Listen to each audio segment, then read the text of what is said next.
I teach one thing and one thing only, suffering and the end of suffering.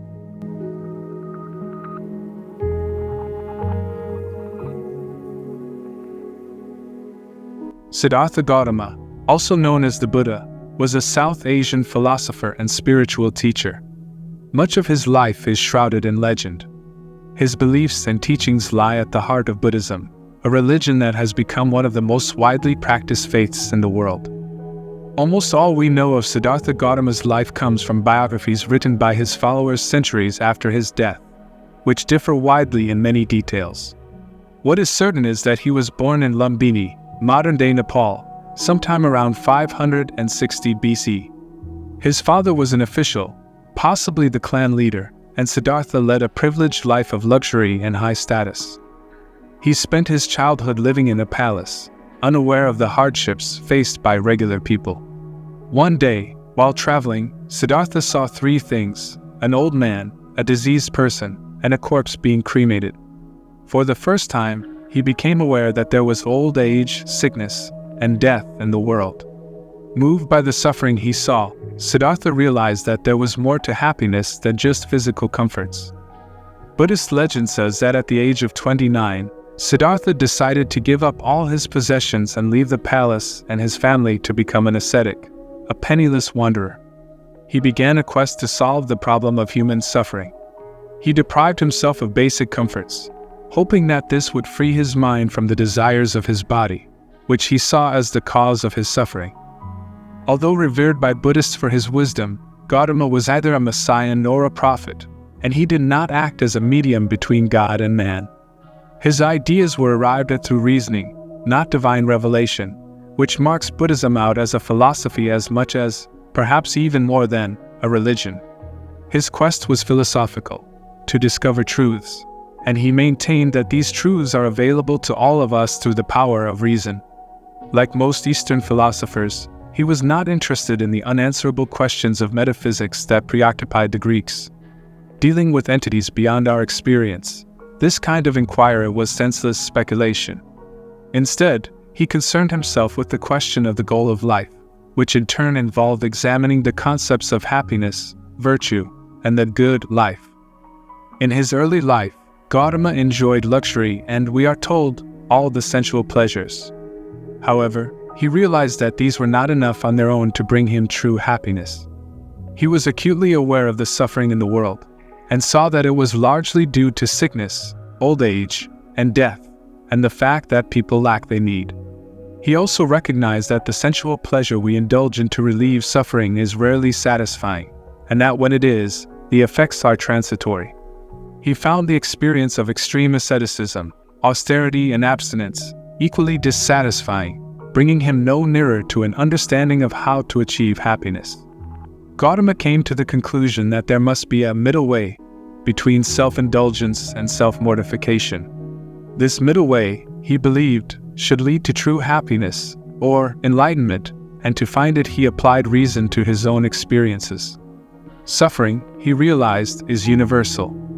It is an integral part of existence, and the root cause of our suffering is the frustration of our desires and expectations.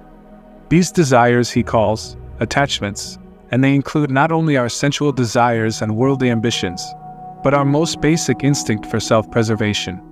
Satisfying these attachments may bring short-term gratification, but not happiness in the sense of contentment and peace of mind. The next step in Gautama's reasoning is that the elimination of attachments will prevent any disappointment, and so avoid suffering. To achieve this, he suggests a root cause of our attachments, our selfishness, and by selfishness he means more than just our tendency to seek gratification.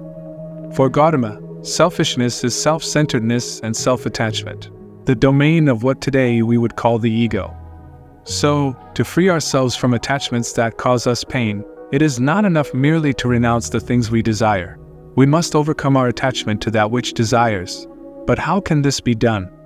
Desire, ambition, and expectation are part of our nature, and for most of us constitute our very reasons for living. The answer, for Gautama, is that the ego's world is illusory, as he shows, again, by a process of reasoning.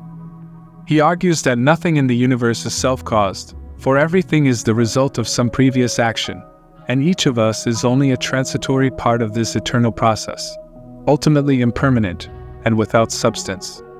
So, in reality, there is no self that is not part of the greater whole, and suffering results from our failure to recognize this. This does not mean that we should deny our existence or personal identity, rather that we should understand them for what they are, transient and insubstantial. Grasping the concept of being a constituent part of an eternal not-self, rather than clinging to the notion of being a unique self, is the key to losing that attachment and finding a release from suffering. Gautama's reasoning from the causes of suffering to the way to achieve happiness is codified in Buddhist teachings in the Four Noble Truths: that suffering is universal, that desire is the cause of suffering, that suffering can be avoided by eliminating desire, that following the Eightfold Path will eliminate desire.